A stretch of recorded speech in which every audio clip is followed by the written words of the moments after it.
indentation if you want. You can do the indentation all over the place. No matter what, it's going to compile because you have it within those curly brackets.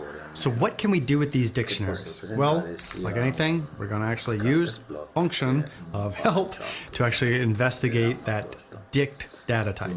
So running this, shift enter, this is the help on class dict and the modules built in. And the first one we're going to look at is probably the most common method used with this, and it's actually a magic method with a double underscore, and it's get item. And if we can see down here, yes, they have it written as X for the dictionary name and then Y for the key, but it can be very similar to how we indexed lists. We can do similar like an index method on dictionaries. So what does that actually mean? Well, let's actually show it in some code. So if I type out job type skills, and then from there put a square bracket right after it, and then inside of there put something like database. We're going to shift enter.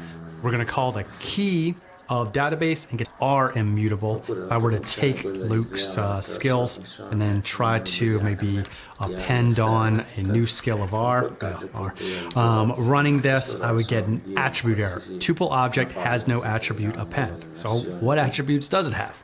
Well, using my favorite function, help, and looking at tuples.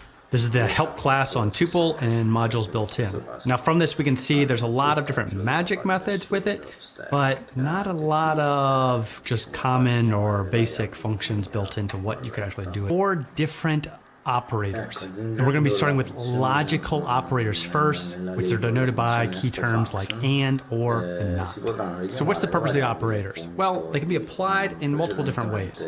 So in our data set, we have columns on whether a job is classified on work from home, whether it has a mention of a degree, and whether it has health insurance or not. And this is classified as either true or false for meeting a condition. So let's dive into putting these operators to work. But we're going to start by defining a variable of job work from home and set it the value of true. We'll also create a variable for job health insurance and set it also to true.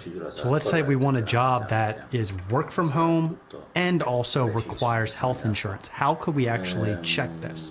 Well, we can use that and operator. So as you'd expect, we're going to get false. Unless we have every single one of these is true, we're not going to get a true statement back. In this case, we will. Now let's move on to that or operator for the time being. We're going to get rid of a minute of this job that we mentioned. Let's say we only want to meet one condition or the other. We want to either work from home or we want health insurance. Doesn't matter which one it is, but we just at least want to have one of these to be true. In that case, we can use an or statement. And if either of these are true,